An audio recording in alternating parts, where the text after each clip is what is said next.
Today, you're connected more than ever. Your friends, your family, your life. Having a partner that understands banking is what you do on your time, anywhere you like. It's about being connected. Renaissance Bank, understanding you.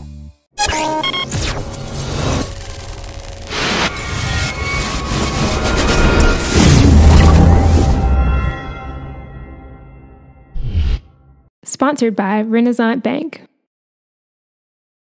Good morning, Northeast Mississippi. This is Newsbreak for Tuesday, December 20th. I'm Brad Locke. Thanks for joining us. You can catch Newsbreak every weekday at 7 a.m. You can watch it at djournal.com, Facebook, YouTube, or the Daily Journal mobile apps for Apple and Android devices. I'm going to give you quick updates now on news, sports, and weather for Northeast Mississippi. Let's start with the Weather Underground forecast, and it's going to warm up a little bit the next few days. Today, partly cloudy skies, a high of 48, low of 29, 0% chance of rain.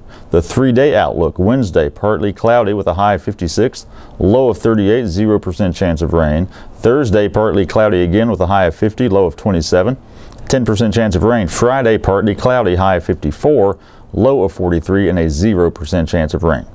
Let's take a look now at some of the top stories from your Daily Journal and djournal.com on this Tuesday. Carla Blue is learning to walk again thanks to some modern technology. The Red Bay, Alabama resident has been in a wheelchair for 24 years, but she is taking steps with the help of the ReWalk exoskeleton. It's a wearable robotic device that is triggered by shifts in the person's center of gravity to take steps. Blue is training to use the exoskeleton at North Mississippi Medical Center Outpatient Rehabilitation in preparation for using it at home. Since the week of Thanksgiving, the 42-year-old substitute teacher has been logging 90-minute sessions 3 days a week to master the exoskeleton. Physical therapist Steve Bryson said Blue has gotten to the point where she's doing most of the work. Blue's legs were paralyzed in a car wreck during her freshman year at Northeast Mississippi Community College. She and her husband Rodney began investigating the ReWalk after a spring conference. She was evaluated in Birmingham in May. Now, the exoskeleton is approved by the Veterans Administration, but most health insurers don't yet cover it. Blue and her family raised the $77,000 for the system through fundraisers this fall. She said they are grateful for the tremendous community support from people who donated change to those who helped with substantial contributions. 2 Northeast Mississippi school districts have been personally congratulated for their success by State Superintendent of Education Carrie Wright. The Oxford and Boonville school districts were the only 2 districts in the region to earn an A rating for 2016. Those districts also boast some of the highest test scores in the state on the Mississippi Assessment Program, the state test students took during the 2015-16 school year. Wright visited Oxford Middle School on Monday, 11 days after visiting the Boonville School District.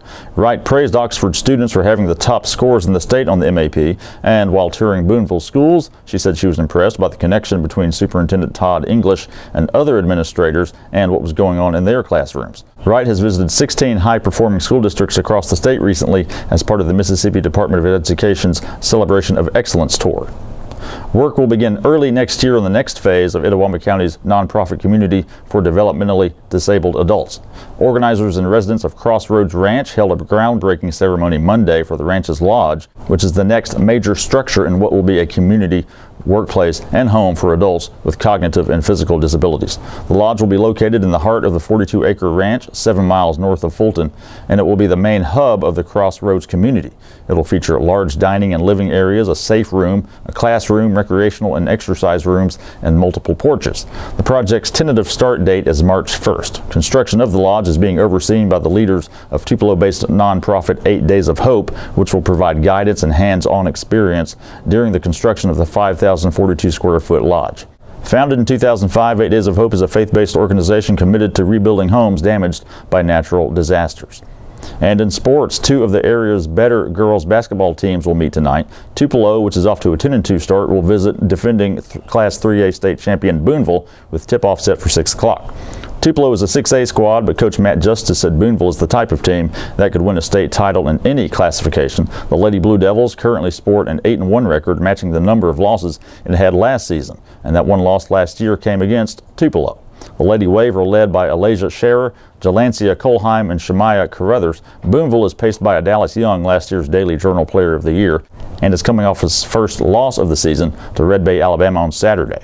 Tonight's game starts a tough holiday stretch for Tupelo, which will head to Murfreesboro, Tennessee next week to take on 3 teams from that state: Houston, Smyrna, and East Hamilton. That's it for Newsbreak on this Tuesday. We do want to remind you to check out the Memo podcast, all things Northeast Mississippi, news and entertainment, 3 days a week with myself and W. Derek Russell. Check out Monday's episode in which we visited with William Moore about the Citizens Police Academy. Also, Lauren Wood talked about her In Focus photo essay at the Duke Pecan Company. And Bobby Harrison talked about some frozen funds down in Jackson. All the stories I talked about today you can find in your Daily Journal and at djournal.com. Follow us on Twitter at djournalnow and give our Facebook page a like as well. That's it for Newsbreak today. I'm Brad Locke. We'll see you next time.